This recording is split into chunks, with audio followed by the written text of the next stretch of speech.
Pada tema 5 kali ini kita akan kembali membahas tentang reklame ya. Ini merupakan rangkuman dari subtema 1 sampai dengan subtema 3. Mengingat kembali tentang reklame. Reklame adalah alat untuk menawarkan, mempromosikan, memperkenalkan barang-barang hasil produksi atau jasa kepada masyarakat dengan menggunakan gambar dan kata-kata yang menarik. Tujuan reklame adalah agar suatu produk dapat dikenal oleh masyarakat dan masyarakat memiliki keinginan untuk membelinya.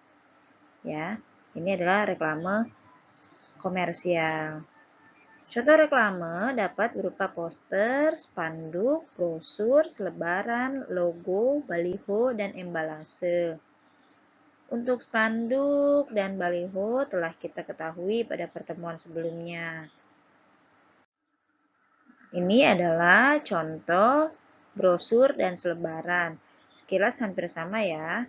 Nah, tapi brosur biasanya mengiklankan produk dan bisa digunakan dalam jangka waktu yang lama. Sedangkan untuk selebaran atau kadang dikenal sebagai flyer, itu biasanya dia ada tanggalnya. Ya, jadi hanya berlaku pada tanggal tertentu. Kemudian yang selanjutnya adalah logo. Kalian mungkin sering melihat logo dalam hidup kalian ya, dalam kehidupan sehari-hari. Apa itu logo? Logo merupakan bagian dari reklame. Logo adalah tanda, lambang, ataupun simbol yang mengandung makna dan digunakan sebagai identitas sebuah organisasi, perusahaan, atau individu agar mudah diingat oleh orang lain ya. Jadi kadang kalau kita melihat satu gambar, oh iya itu logo perusahaan A. Atau misalkan kita lihat gambar, oh iya itu logo minuman. Ya, kita lihat contohnya. Nah, salah satu logo yang digunakan untuk sebuah organisasi adalah logo ASEAN. Ya, bendera ASEAN melambangkan ASEAN yang stabil, penuh perdamaian, bersatu, dan dinamis. Adapun lambang ASEAN berada di tengah bendera ASEAN. Sedangkan warna bendera dan lambang ialah biru, merah, putih, dan kuning. Masing-masing mewakili warna dasar setiap bendera negara anggota ASEAN. Warna biru melambangkan perdamaian dan stabilitas. Merah melambangkan semangat dan kedinamisan. Putih menunjukkan kesucian dan kuning merupakan simbol kemakmuran. Ikatan terumpun padi yang ada di tengah ya, melambangkan harapan para tokoh pendiri ASEAN agar asosiasi itu secara bersama-sama terikat dalam persahabatan dan kesetiakawanan sosial. Lingkaran melambangkan kesatuan ASEAN ya. Jadi setiap logo yang dibuat itu memiliki maknanya tersendiri, baik itu dari bentuknya maupun dari warnanya. Kita lihat contoh-contoh logo. Nah, ini ya, Tuturi Handayani, itu adalah slogan dari Ki Hajar Dewantara yang digunakan sebagai logo Kementerian Pendidikan dan Kebudayaan. Kemudian ada Hari Anak Nasional. Ya, gambarnya 2 orang anak. Ada logo ketahanan lingkungan. Ya, jadi macam-macam sekali logo. Kemudian ini adalah contoh poster ya. Pada pertemuan yang lalu juga telah kita bahas ya poster. Nah, ini untuk ada acara pameran batik dan pameran gerabah mempromosikan agar banyak orang yang mau datang.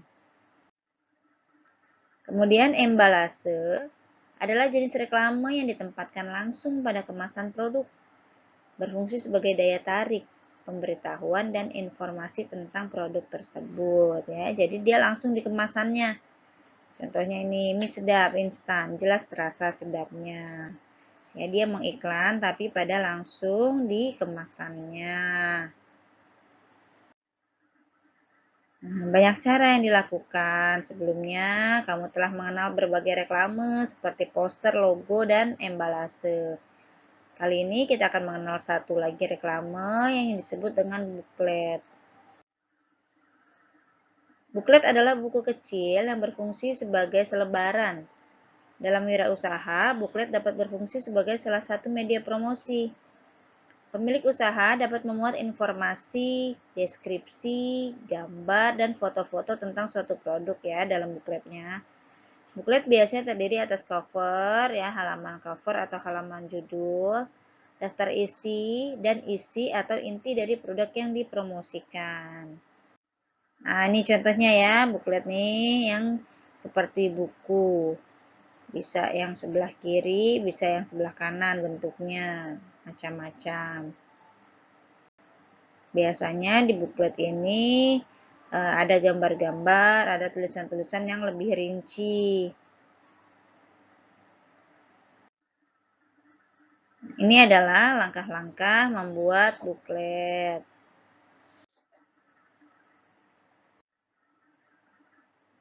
Oke, untuk pelajaran hari ini tentang reklame kita sampai di sini ya. Mudah-mudahan kalian bisa memahami dan mencari contoh-contohnya dalam hidup sehari-hari. Terima kasih.